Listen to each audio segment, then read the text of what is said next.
Hi everyone. Let's start error and precision. It's a very small topic, very important. सबसे पहले तो बात करते हैं कि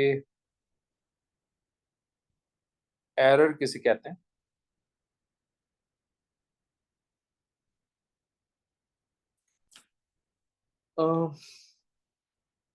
लेट्स सपोज मैं एक एक्सपेरिमेंट परफॉर्म करता हूँ और मुझे एक वैल्यू हासिल होती है.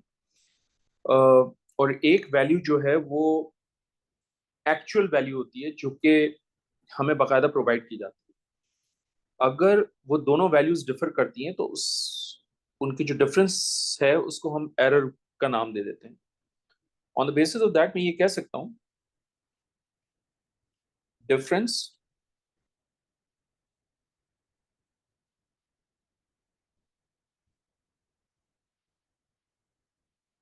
between an individual result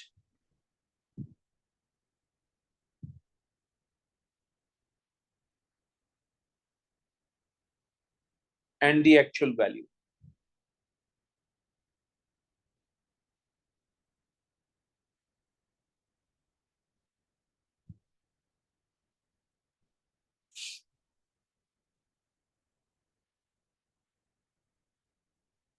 Is called an error. इसमें एक और भी टर्म यूज करते हैं प्रिसिशन, यानी जो एक्चुअल वैल्यू है और जो वैल्यू आपने कैलकुलेट की है उसके दरमियान कितना क्लोज रिलेशनशिप है.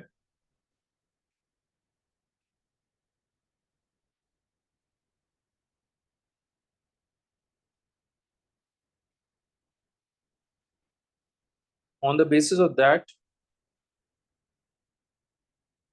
हम ये कह सकते हैं कि it is a close agreement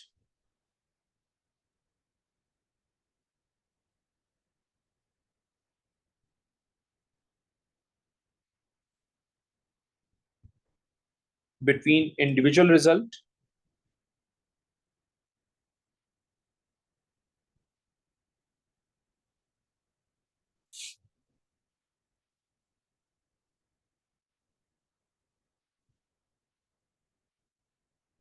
under the same condition.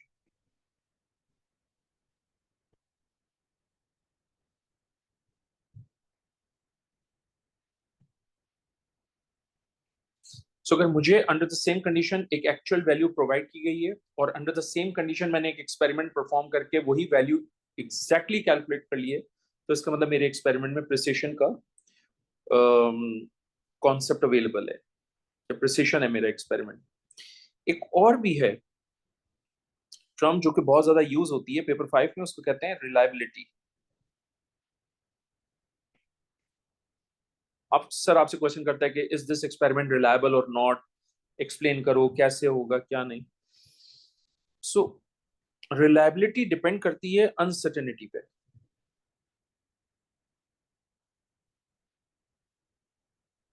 Depends on uncertainty.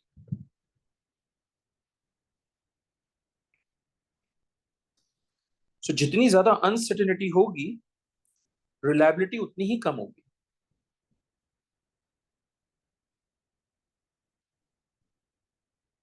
So higher the uncertainty,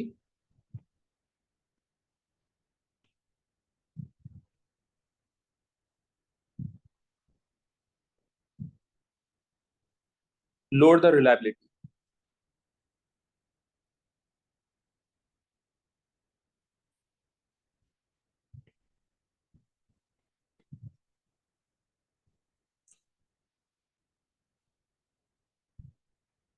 alright. एक और भी चीज है कि भाई रिलायबिलिटी को इंक्रीज करने के लिए क्या करना चाहिए. तो रिलायबिलिटी को इम्प्रूव करने के लिए हम मल्टीपल रीडिंग्स लेते हैं और उन मल्टीपल रीडिंग्स का फिर एवरेज लेते हैं. टेक मल्टीपल रीडिंग्स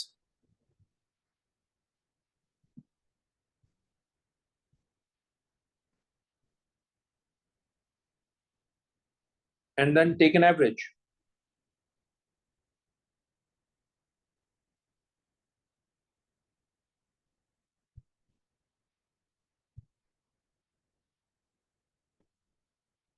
अच्छा, मल्टीपल रीडिंग्स हैं तो अगर टाइट्रेशन है तो उसमें मल्टीपल रीडिंग्स लेते हैं और फिर एवरेज लेते हैं, जिसको मीन टाइटर वैल्यू कहते हैं।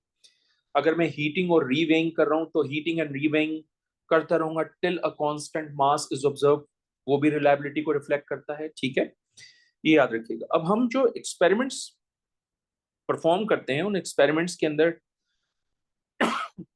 टेक्निकली हम डिफरेंट इंस्ट्रूमेंट्स इक्विपमेंट्स यूज करते हैं, राइट। हर एपरेटस और इक्विपमेंट का अपना एक प्रिसिशन और एरर एरर होता है। तो हम सबसे पहले बात कर लेते हैं पिपेट से रिलेटेड।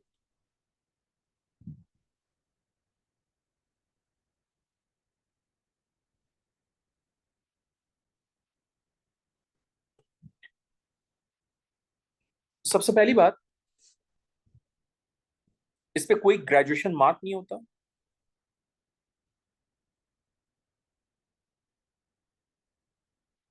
No graduation mark.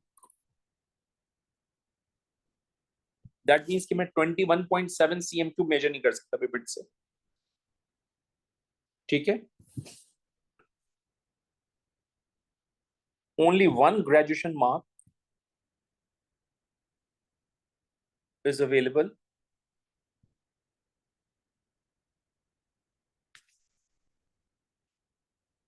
और अगर सिर्फ एक ग्रेजुएशन मार्क अवेलेबल है then it means I can get the fixed volume.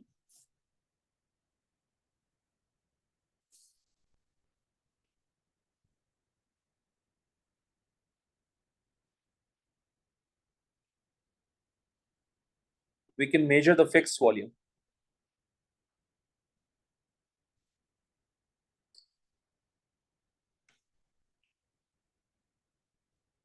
Let's suppose 10 cm cube की पिपेट है तो मैं 10 cm क्यूब मेजर कर लूंगा, 25 cm क्यूब की पिपेट है तो मैं 25 cm क्यूब मेजर कर लूंगा। लेकिन मैं 10 cm क्यूब की पिपेट है तो मैं 7.5 cm क्यूब मेजर नहीं कर सकता। 25 cm क्यूब की पिपेट है तो मैं 21.2 cm क्यूब मेजर नहीं कर सकता, क्योंकि ग्रेजुएशन मार्क प्रॉपर नहीं होते, राइट। हर एपरेटस का एक एरर होता है। सो अगर मैं पिपेट का एरर आपको बताऊं तो वो है तकरीबन 0.06 सीएम क्यूब, आई मीन 0.06 है। मान लीजिए कि मेरे पास जो वॉल्यूम मैंने यूज किया है वो 25 सीएम क्यूब है।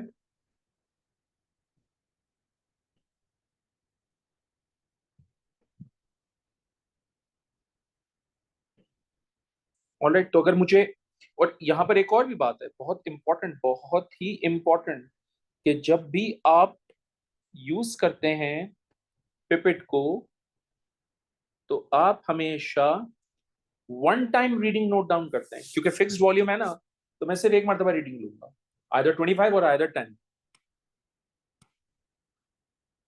ये बात भी बहुत इंपॉर्टेंट है। Can measure, my bad, my writing is really really bad. um,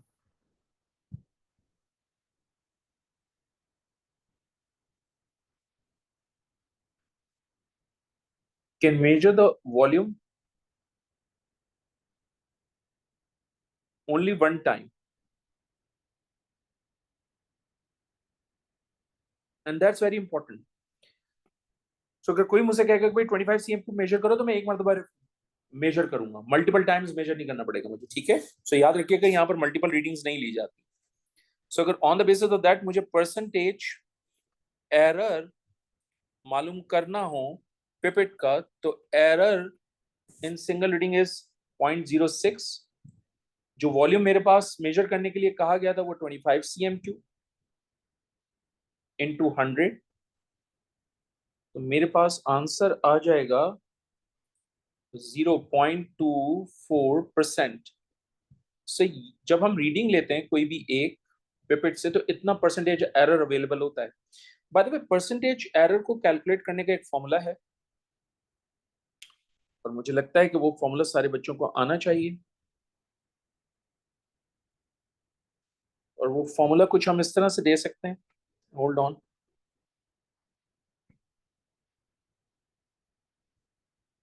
हम वो फॉर्मूला इस तरह से दे सकते हैं, percentage error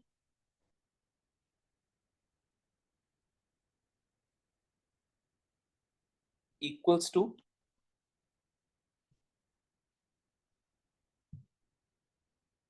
error in single reading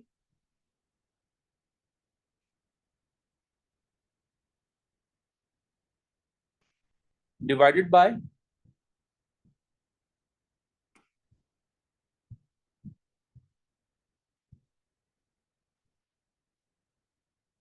volume used for measurement.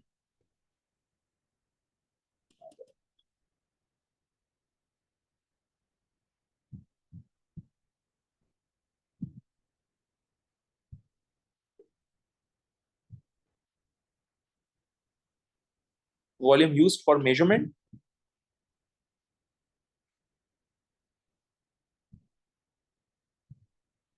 Into 100। तो जनाब ये है हमारे पास परसेंटेज एरर का फॉर्मूला। ओके, और इसी फॉर्मूले में मैंने ये वैल्यूज प्लग इन करके ये परसेंटेज एरर कैलकुलेट किया। तो एरर इन सिंगल रीडिंग कितना था, 0.06। वॉल्यूम मैंने कितना मेजर किया था, 25 cm। परसेंटेज एरर आ गया मेरे पास इन 200 करके। ये पिपेट परसेंटेज एरर डिटरमाइन करने का तरीका है। Let's talk about burette.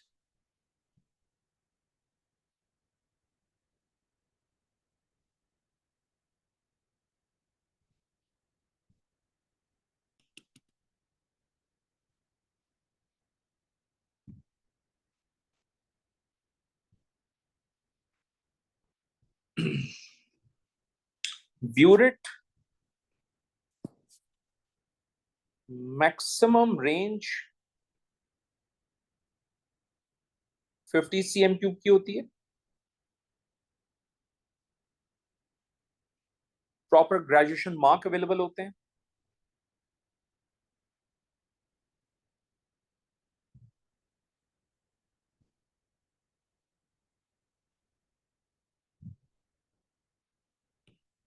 यानी मैं इसके थ्रू 17.6 17.7 वॉल्यूम भी, CM³ वॉल्यूम भी मेजर कर सकता हूँ। ठीक है। Error in single reading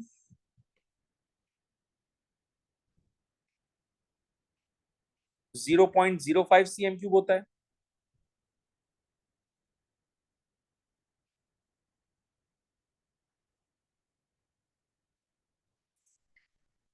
okay, और यहां पर एक और छोटी सी बात, और वो ये कि हम जब भी ब्यूरेट की रीडिंग लेते हैं तो हम इनिशियल ब्यूरेट रीडिंग लेते हैं और फाइनल ब्यूरेट रीडिंग लेते हैं। इसका मतलब हम 2 टाइम्स रीडिंग्स नोट डाउन करते हैं। मेजर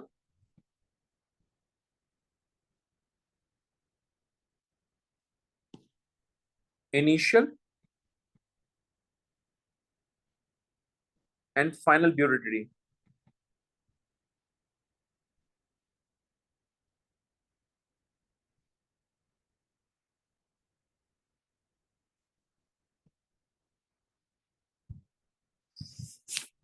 इसका मतलब इसका जो एरर इन सिंगल रीडिंग है उसको मैं मल्टीप्लाई बाय 2 करूंगा, क्योंकि मैं 2 वैल्यूज यहां पर लेता हूं इनिशियल और फाइनल की वजह से। ऑल्सो लेट सपोज मेरे पास जो मैंने वॉल्यूम यूज किया है एक्सपेरिमेंट में टाइट्रेशन के वक्त, लेट सपोज वो है मेरे पास 24.5 CM³। सो अगर मुझे एग्जामिनर कह रहे हैं कि इस वॉल्यूम के लिए परसेंटेज एरर डिटरमाइन करो, तो मैं कुछ इस तरह से डिटरमाइन करूंगा।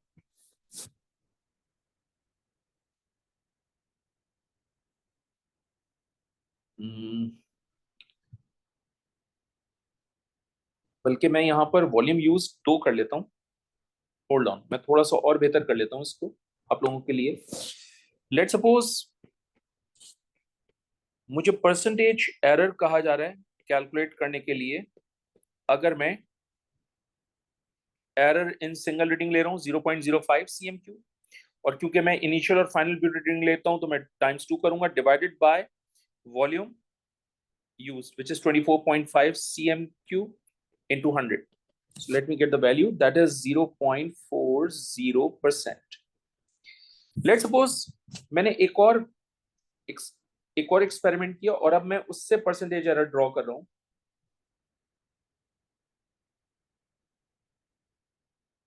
Error in single reading 0.05 multiply by 2 करूंगा क्योंकि दो रीडिंग्स लेता हूं मैं, divided by, let's suppose volume मैंने लिया है 15 cm क्यूब।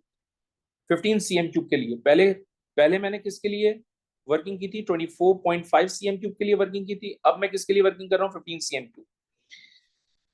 तो जब मैं वर्किंग करूंगा तो ऑब्वियसली यहां से आंसर आएगा 0.67%।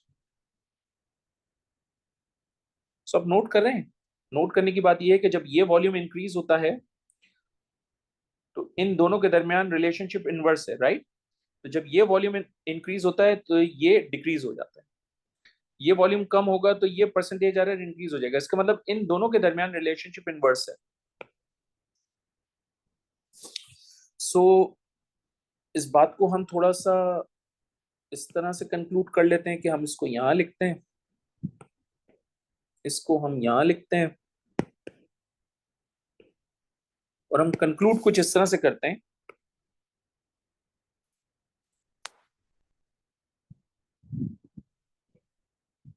कि जितना छोटा वॉल्यूम होगा परसेंटेज एरर उतना ही ज्यादा होगा।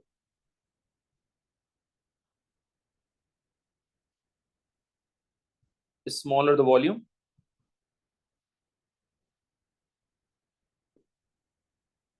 the greater the percentage error,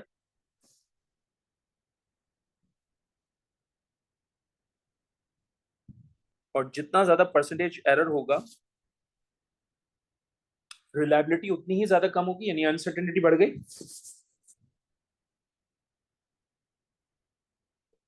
less reliability, और अगर रिलायबिलिटी कम हो गई तो एक्यूरेसी जो है एक्सपेरिमेंट की वो भी कम होगी।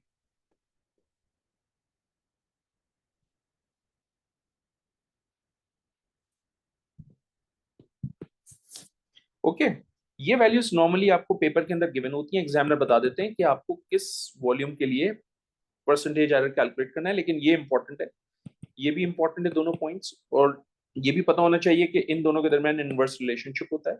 ये इंक्रीज होगा तो परसेंटेज एरर डिक्रीज होगा, ठीक है। ये आपका हो गया जनाब ब्यूरेट से रिलेटेड। लेट्स टॉक अबाउट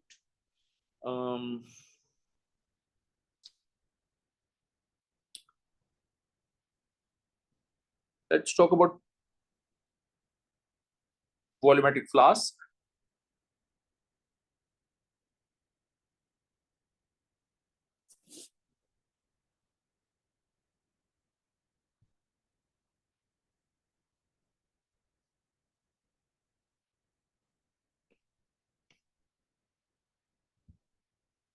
ठीक है, हम सब जानते हैं कि वॉल्यूमेट्रिक फ्लास्क जो है वो डिफरेंट साइजेस की होती हैं। नॉर्मली जो हम वॉल्यूमेट्रिक फ्लास्क यूज करते हैं वो 250 cm क्यूब होता है, और ज्यादातर 250 cm क्यूब के लिए होता है। सो हम एरर, बल्कि एरर से भी पहले एक और बात, only one graduation mark is given.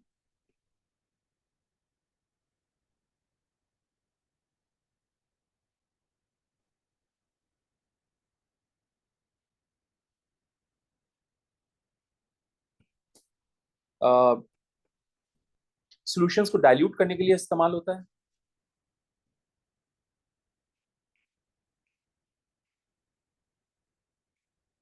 Use to make standard solution और डाइल्यूट सॉल्यूशन।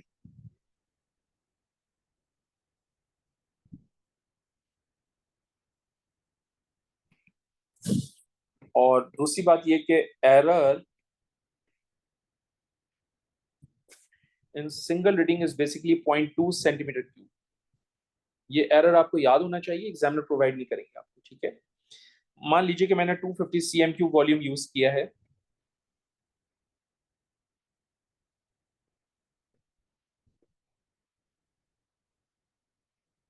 तो अगर मुझे परसेंटेज एरर चाहिए फॉर वॉल्यूमेट्रिक फ्लास्क तो मैं 0.2 को डिवाइड कर दूंगा 250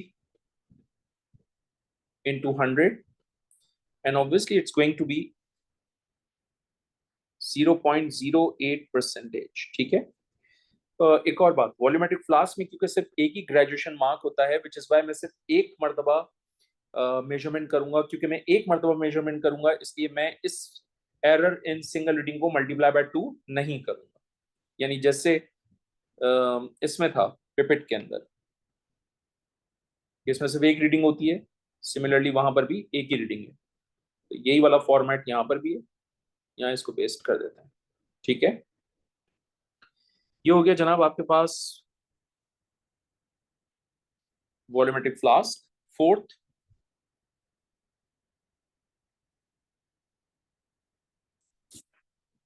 इलेक्ट्रॉनिक बैलेंस की बात कर लेते हैं।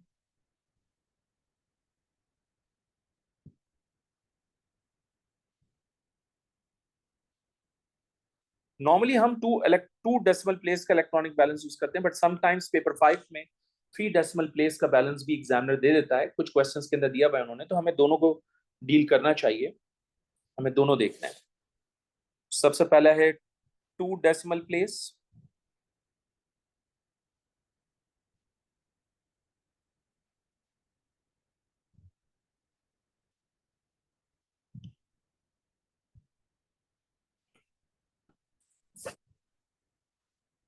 हम सब जानते हैं कि जब भी हम इलेक्ट्रॉनिक बैलेंस यूज करते हैं तो हम पहले जीरो करते हैं और फिर उसके बाद हम मेजरमेंट करते हैं, तो हम इनिशियल मास भी लेते हैं और फाइनल मास भी लेते हैं अपनी एक्सपेरिमेंट्स के अंदर, है ना, ऐसा ही है। तो याद रखिएगा कि यहाँ पर भी 2 रीडिंग्स ली जाती हैं, विच इज वाई यहाँ पर भी हम जो एरर है इन अ सिंगल रीडिंग उसको मल्टीप्लाई बाय 2 करेंगे।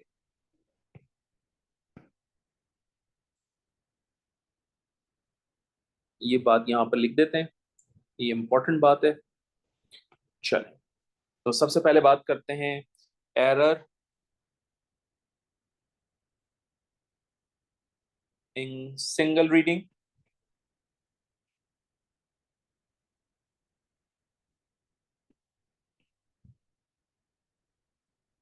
ये है आपके पास 0.05 ग्राम। ठीक है, लेट सपोज मैंने मास यूज किया है एक्सपेरिमेंट में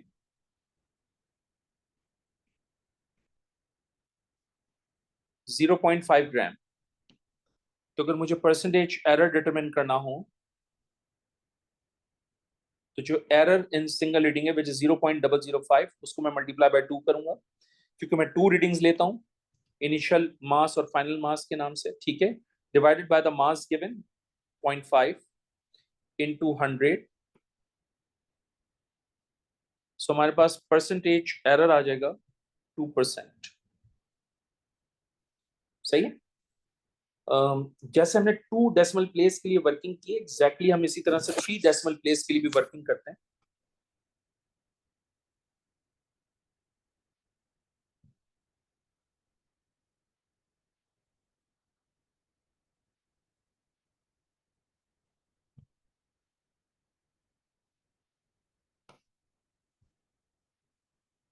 थ्री डेसिमल प्लेस का बैलेंस यूज करते हैं तो हम इनिशियल मैथ्स और फाइनल मैथ्स यानी 2 रीडिंग्स लेते हैं, इसलिए जो एरर इन सिंगल रीडिंग है वो मल्टीप्लाई बाय 2 होगा। सबसे पहले ये पता होना चाहिए कि एरर इन सिंगल रीडिंग कितना है।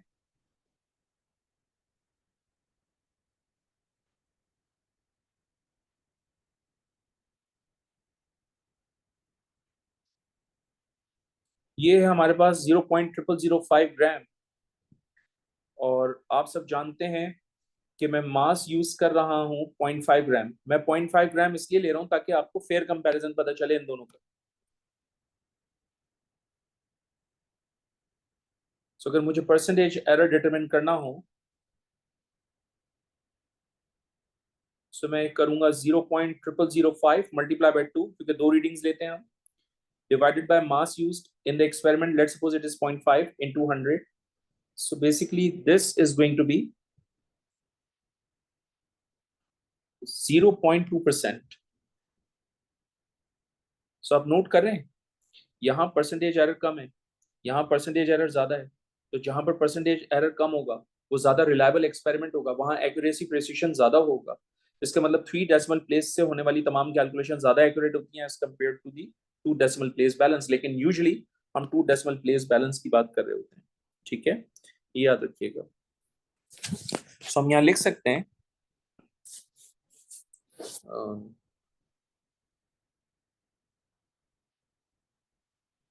कि 3 DP balance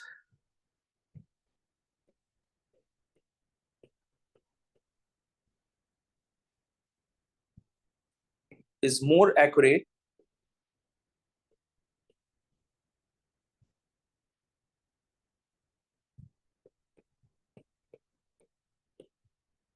than 2 DP balance। सही। सो ये हमारे इलेक्ट्रॉनिक बैलेंस से रिलेटेड डिस्कशन हो गई कि 2 डेसिमल होगा तो क्या होगा, 3 डेसिमल होगा तो क्या होगा। Let's talk about the another apparatus, fifth one. और हम अब बात करेंगे थर्मामीटर से रिलेटेड।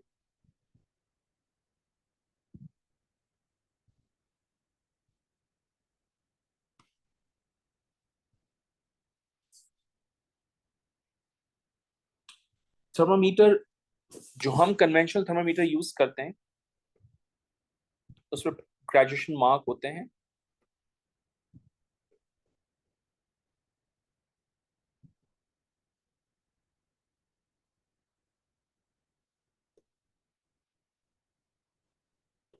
और हम इनिशियल टेम्परेचर और फाइनल टेम्परेचर मेजर करते हैं। इसका मतलब हम 2 रीडिंग देते हैं।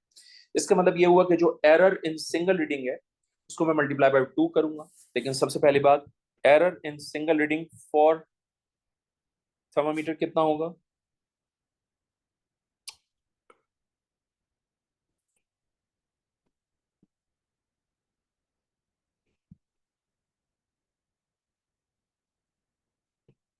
0.05 डिग्री सेल्सियस है।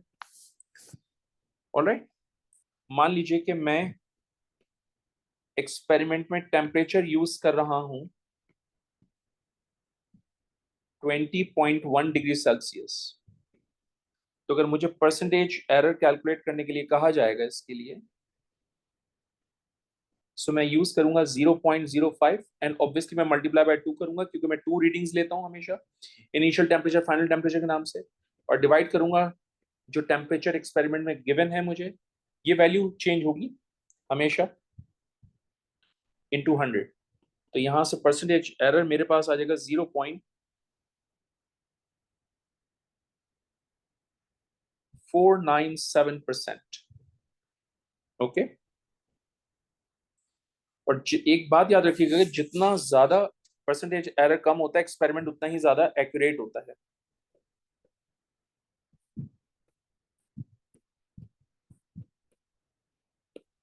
The lower the percentage error, the more reliable the experiment is.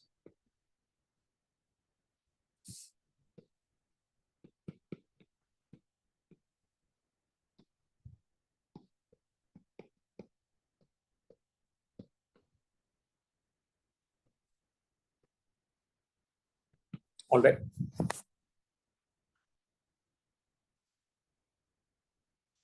एक और भी चीज याद रखिएगा, जैसे वॉल्यूमेट्रिक फ्लास्क है, ब्यूरेट है, पिपेट है, ये सारे के सारे ग्लास वेयर होते हैं, ग्लास के बने हुए होते हैं। विच इज वाई मैं इनको कभी भी जो है वो हीट नहीं करूंगा, क्योंकि अगर मैं इनको हीट करूंगा तो जाहिर सी बात है एक्सपेंशन की वजह से वॉल्यूम चेंज हो जाएगा। अगर वॉल्यूम चेंज हो जाएगा हीटिंग की वजह से या कॉन्ट्रैक्शन की वजह से, तो फिर ऑब्वियसली वॉल्यूम में चेंजेस आ रही है तो फिर एक्यूरेसी नहीं रहेगी एक्सपेरिमेंट में। विच इज वाई जब भी हम कोई एक्सपेरिमेंट परफॉर्म करते हैं, चाहे एएस हो, चाहे ओ लेवल हो, चाहे A2 केमिस्ट्री हो, हम कभी भी इन 3 एप्रेटिसेस को हीट नहीं करते कभी भी। ठीक है, जस्ट फॉर द सेक कि जी एक्सपेरिमेंट जो है वो एक्यूरेट हो हमारे पास। थर्मामीटर के बाद एक और बड़ा इंपॉर्टेंट फैक्टर होता है बच्चों के लिए, उसको कहते हैं सिग्निफिकेंट फिगर्स।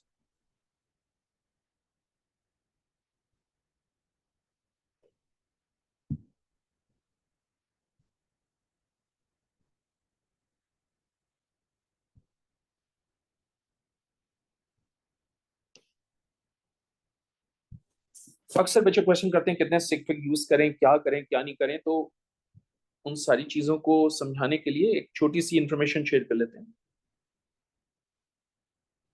जब भी आप कोई रिजल्ट कोट करते हैं तो जरूरी है कि सिग्निफिकेंट फिगर्स जो हैं मेजरमेंट में वो यूज किए जाएं। ठीक है। और specially smallest number of significant figures जो कि मेजरमेंट के अंदर है उनको यूज किया जाए। सबसे इंपॉर्टेंट चीज है rounding off.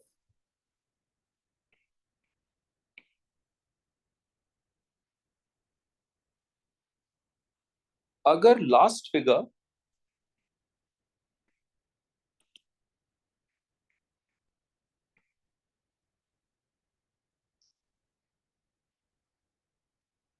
Is between 5 and 9,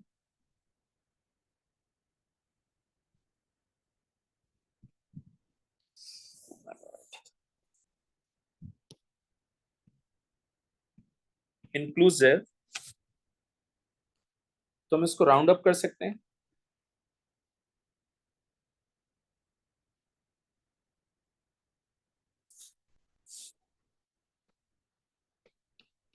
if last figure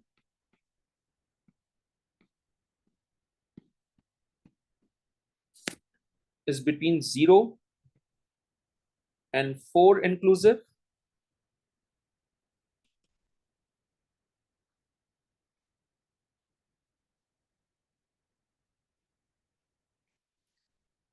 तो हम इसको राउंड डाउन कर देंगे। ठीक है।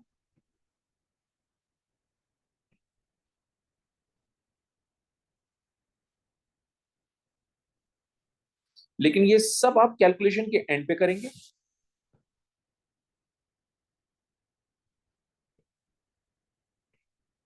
स्टार्ट में नहीं करेंगे।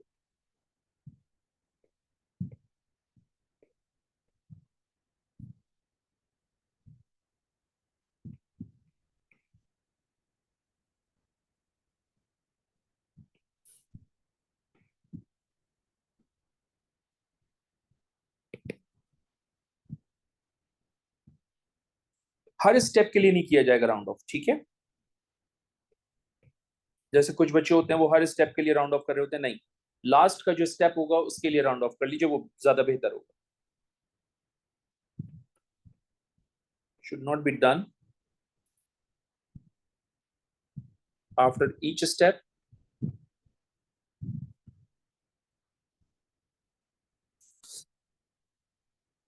ठीक है। मैं यहाँ एक छोटी सी एग्जांपल आपके साथ शेयर करता हूँ। देखो मेरे पास है 50.67। अगर मैं इसको राउंड करूं 3 सिग्निफिकेंट फिगर्स में, 3 सिग में,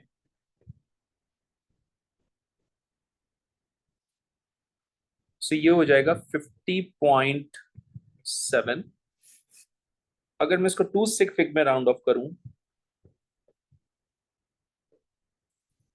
तो ये हो जाएगा 51। ठीक है। अच्छा, एक minute, I am running out of space. मैं चाहता हूं कि यही सारी की सारी चीजें आपके साथ शेयर कर लूं। Hold on.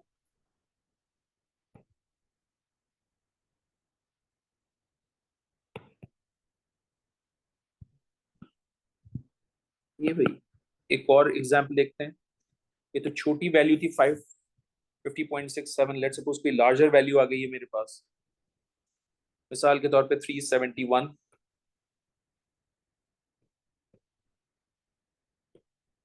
राउंडेड टू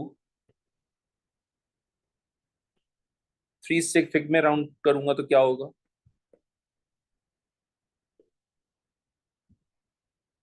तो ये जगह 3.7 इंटू 10⁻²। और अगर मैं 2 सिग की बात करूंगा तो ये हो जाएगा 3.71 इंटू 10⁻²। बल्कि रिवर्स कर दिया मैंने मेरे ख्याल से। अगर मैं 3 सिग की बात करूंगा तो ये हो जाएगा 3.71 इंटू 10⁻²। और अगर मैं 2 सिग की बात करूंगा सो ये हो जाएगा 3.7 times 10 to the power 2. All right. I hope it makes sense to you कि हम round off कैसे करेंगे, कब करेंगे, किस stage पे करेंगे. All right.